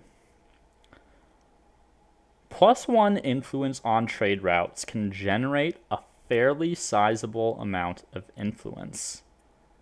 And as a merchant culture themselves, the Venetians, this is clearly meant to combine with other merchant cultures of previous eras, so you can both reach your primary money stars while also diversifying your outputs a little bit to get influence at a time that influence star requirements really start to scale up. But influence is the least flexible output in the game. So while it's worth getting more influence for the fame, it's just not as impactful as making more money or food or science or industry. And it's also dependent on your opponents. If you're unable to maintain stable trade relations for whatever reason, you won't be getting much value out of the trait. So it's less reliable than picking someone like the Ming or the Edo Japanese, where the only real requirement to generating influence is that you either just pick the culture and have districts, in the case of the Edo Japanese, or in the case of the Ming, that you build some grand tea houses and have districts. And you're always going to have districts unless you're doing something crazy. So the +1 influence per number of trade routes on territory, it combines well with the stuff that the merchants want to do and diversifies their outputs, but it's going to be less stable, and it's not going to generate as much influence as some of the other cultures in the era. So what about the emblematic quarter? What does that do? The Bottega di Artisti generates +4 influence as a base, and +1 influence per adjacent market quarter at a cost of -10 stability. It's not a very good quarter. +4 base influence isn't enough, and in the closed beta, market quarters were rarely worth building over their production and their food counterparts. Like, compare this to the Sultan Kami for the Ottomans, which has +3 base influence, +2 influence per adjacent district, regardless of what district it is, and +1 faith per district. And you can see like how bad the Bottega di Artisti really is. Or even compared to the Ming, which is also substantially better. You're already going to generate plenty of influence from your legacy trait, and this is going way too hard on influence, particularly for a culture that isn't an aesthete and doesn't have like additional synergies with influence output. This, in my opinion, if the Venetians wanted to be effective, they needed to have something that helps generate money, because influence just isn't effective enough, particularly as a merchant culture. So this Bottega di Artisti, very flavorful, it makes sense with Venetians, but this hardcore focus on influence is really bringing the Venetians down. So let's talk about the unit, the Galleass. And the Galleass is another ship unit, so that already dramatically decreases its value. It is significantly more expensive to produce than the generic unit it replaces, and it requires more resources, 2 saltpeter and 2 copper compared to just 1 saltpeter, and it is equal combat strength as a base. The benefit to this is that it gets a massive +11 combat strength when it's in coastal waters, and it's a gun platform, which means it can shoot onto land, which helps increase the versatility a fair bit. So the problem is that coastal water is a very specific designation. So you get you don't get any benefit from having this unit over a Carrack on open ocean. It is a very strong coastal defense unit if you're like trying to ward off some kind of naval invasion, and it does have some versatility in attacking enemy cities that like butt up to the coast. But the use case for this is really narrow because there has to be coast in order for it to be useful over its replacement. And this is going to be a unit that might excel in really particular situations, like if there's an archipelago map where there's a lot of coastal water, or there are islands that have a lot of coastal water surrounding them. Any map that is dominated by water, the Galleass is going to improve significantly.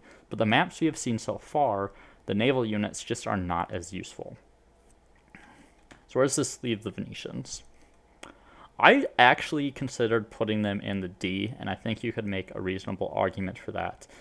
The only reason I put the Venetians in the C tier is A, they can generate an okay amount of influence while being able to retain the benefits of the merchant affinity, specifically being able to retrade resources. But they don't generate the same level of influence as the Ming or the Edo Japanese. Really, the Galleass does just enough to save the Venetians from the D tier, because there are some situations in which the Galleass will be one of the best units in the game, and we haven't seen enough about other maps, like an archipelago or an islands or something like that, to know just how common coastal waters are going to be. In some cases, the Venetians will be able to utilize the strength of the Galleass to great effect, but it is unlikely in the maps that we've seen so far in the open devs and closed beta. I don't really think it's worth talking about the emblematic quarter, because ultimately the emblematic quarter is hardly worth building. So the Venetians, from what we've seen so far in the game, their impact is pretty low compared to most of the other cultures.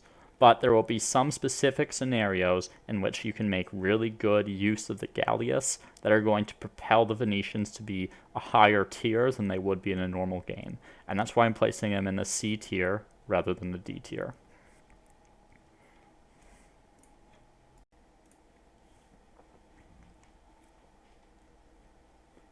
This brings us to our final tier list for the early modern era. We'll summarize briefly the points for each culture, starting with the S tier, and work our way down the tiers. The order in which the cultures appear within tiers doesn't represent relative strength. So let's start with the S tier with the Mughals. The Mughals are the builder culture of the era and have some really strong effects. As a legacy trait, you get plus 2% industry on your capital for every territory in your sphere of influence. If you have good cultural output, this can turn your already productive capital into a powerhouse of industry, able to churn out districts and units. But this is only a minor effect compared to the emblematic quarter, the Jama Masjid.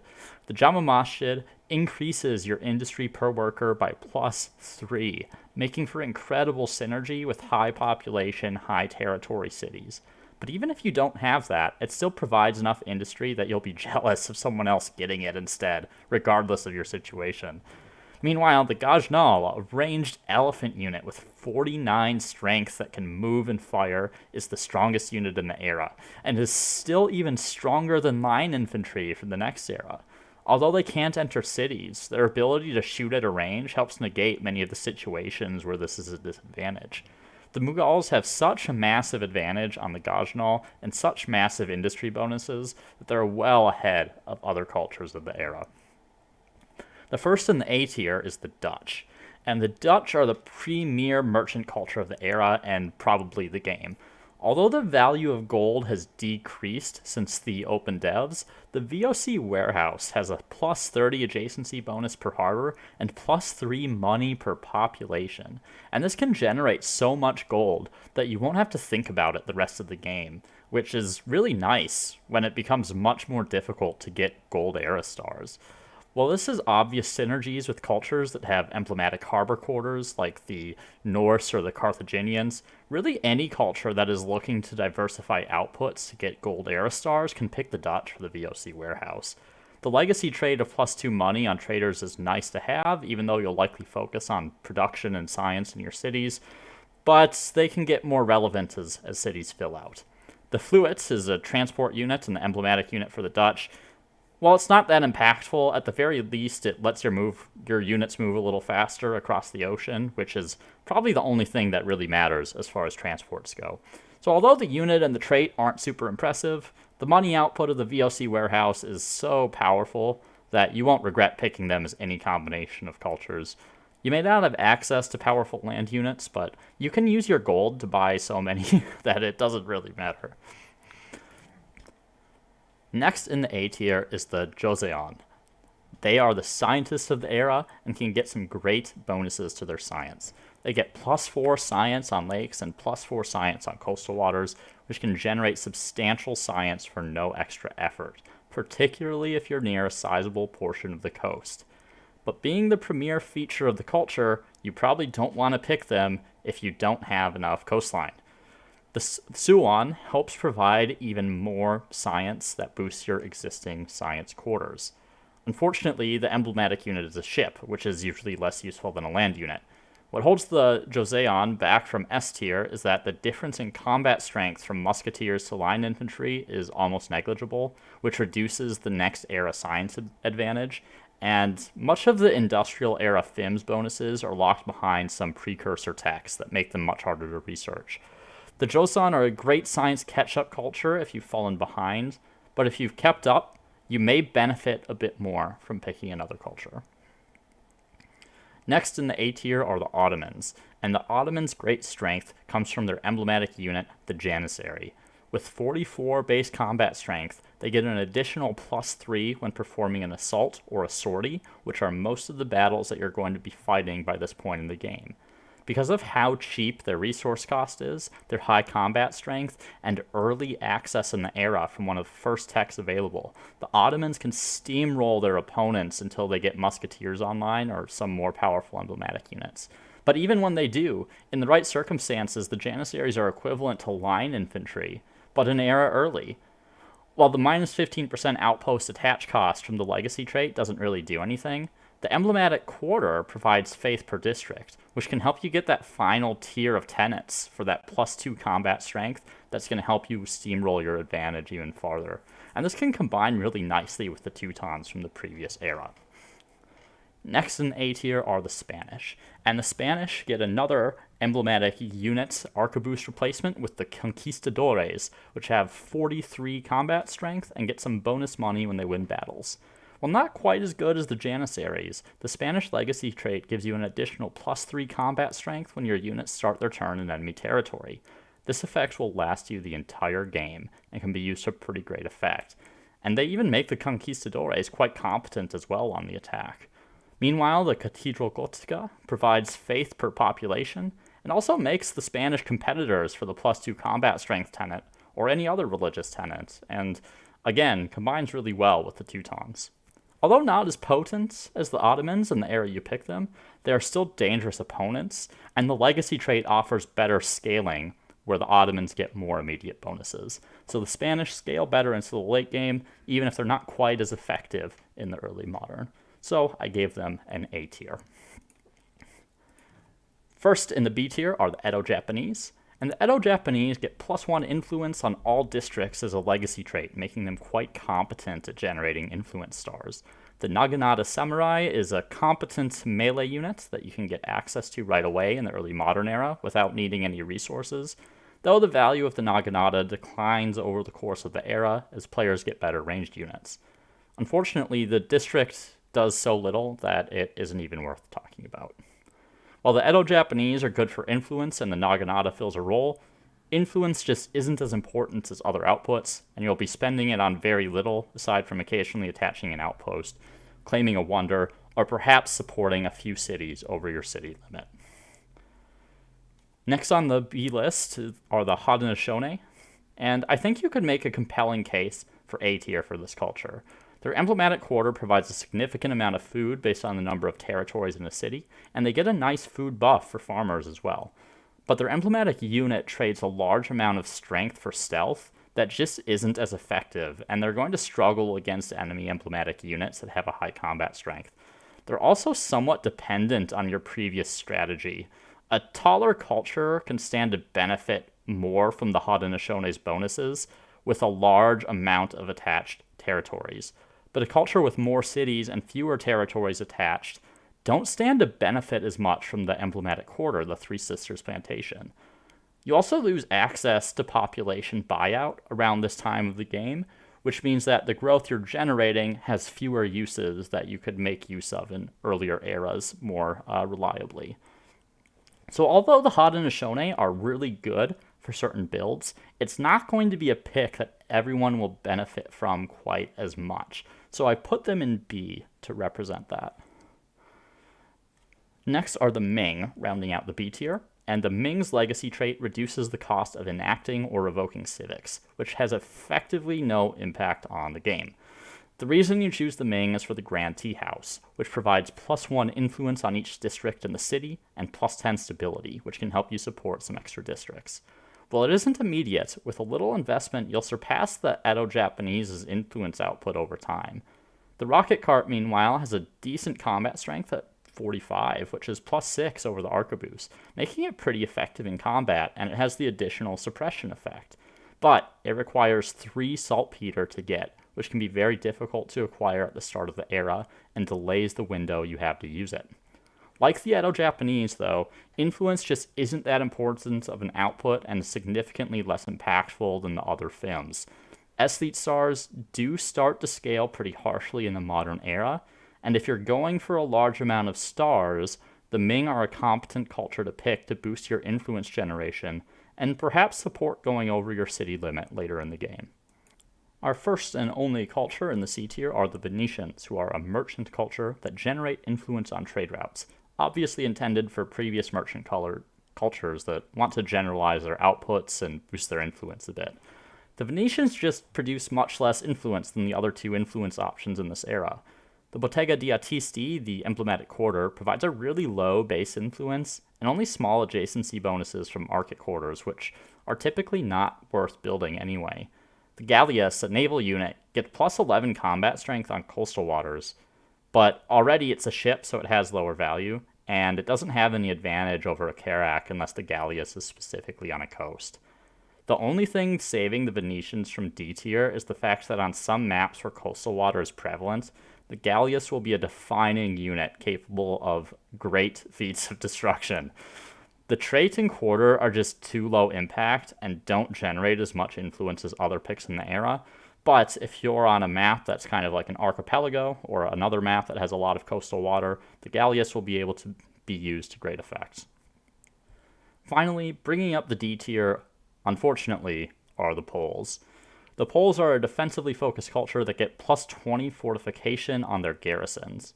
While I'd rather have this over the Ottomans trait, the fact that it only applies to garrisons and that your enemy will only be attacking you if they think they can win anyway, makes this not particularly useful. Meanwhile, the Barbican, the emblematic quarter, which prevents adjacent tiles from being pillaged, comes at a time in the game where it's by far more efficient to capture enemy cities than it is to go ransacking territory by territory. The Winged Hussar, the emblematic unit, while strong, has to be able to access an enemy's backline in order to be effective, and it's going to be putting itself in a vulnerable location for range fire after committing to a charge. And because it's a cavalry unit, it can't scale walls, so it only has limited use on the offense. The Poles provide you with some bonuses that help you not lose the game rather than help you win it. And even if you don't want to lose the game, there are several better options available that will do more for you with their unit, as well as provide you with some other important outputs. So that leaves the Poles in the D tier. This concludes my tier list for the early modern era. I hope you all enjoyed the video, and the final tier list for the industrial era will be coming soon. See you next time.